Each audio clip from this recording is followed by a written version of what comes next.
we have full roster.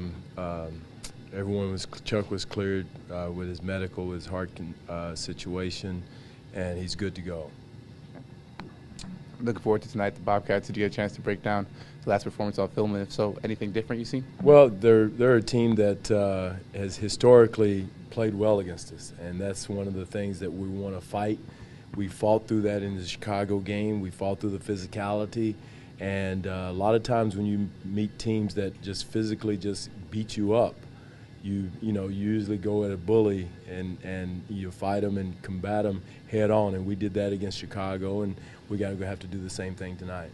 What are some of the struggles that can come with playing a team that just came off a win the night before? Well, the struggles is they're playing with confidence. They're shooters. Gerald Henderson's playing with a tremendous amount of confidence. Kemba Walker's playing with a tremendous amount of confidence. But so are we. We're playing with some confidence now that we can carry over from our Chicago game and Philly game. And so, but again, they're playing with a tremendous amount. They have an inside game now with Al Jefferson that we have to combat. It's going to be a challenge for JV in the low post to guard him.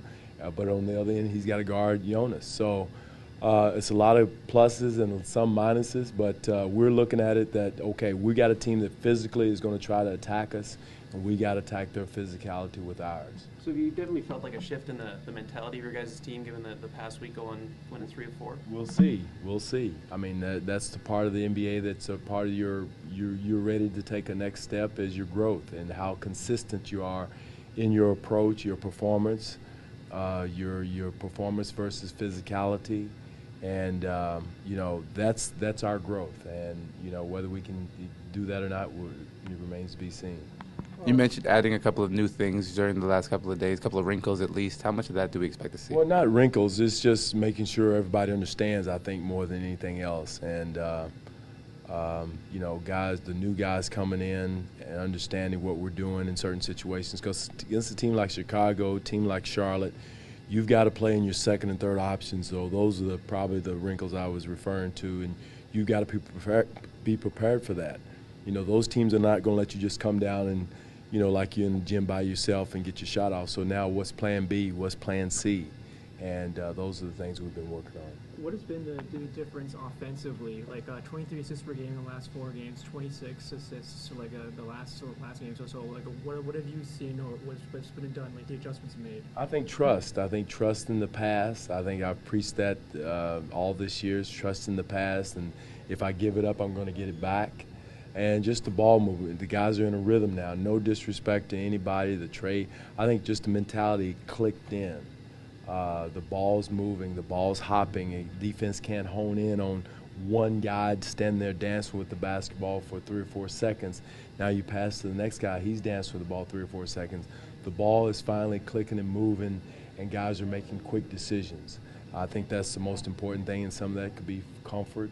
Guys knowing the fact that, hey, I know I'm going to get it back when I do give it up. And how quickly have some of the new players adjusted to the offensive scheme? Like Grievous in particular looks pretty comfortable. Well, he's pretty comfortable because we're running pick and rolls for him. He's comfortable in pick and rolls. So, but he's still learning. All the new guys, there's no way that I don't think it's humanly possible you can pick up everything. There's going to be, new things coming at him every day, whether it's a defensive terminology, defensive scheme, or zone schemes. So many things coming at him. You don't want to overwhelm him all in, 3 or 4 days or 1 week. It'll take a little time, but all 4 guys are high IQ guys, high basketball IQ guys.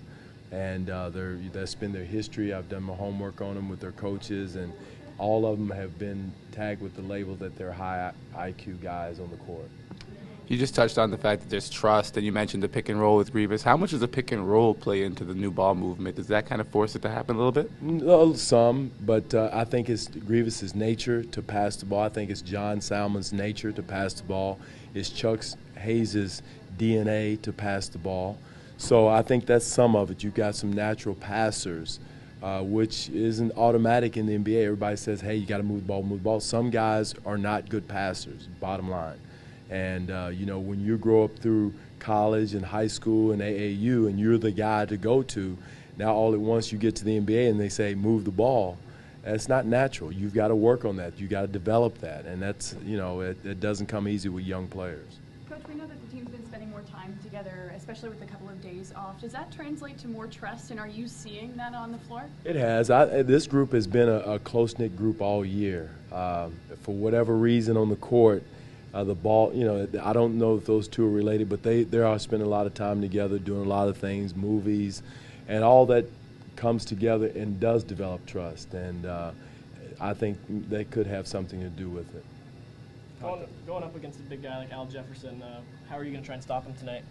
Well, some of it is just hard work, outwork him, force him out of his sweet spot, make him shoot over your length if you're Jonas. Don't take his pump fakes. A lot of times he'll turn around and he gets everybody. I mean, he gets one of those games, so we got to make sure we stay down and don't get pump fake because that leads to his easy buckets. So what else has been coming through that could come out tonight in the game that the Bobcats haven't seen yet? You've mentioned trust and confidence and the clicking and the high IQ. What else is there that Bobcats haven't seen yet? Well, one is our meeting their physicality. When you're going against a team that physically has had a tradition, they've got 2 or 3 players that are shooting a career average against us. Over the last 4 or 5 years, they're winning at like a 75% clip against the Raptors. So it just didn't start this year. So, we've got to meet their physicality, and had nothing to do with Coach Clifford. He wasn't even there then.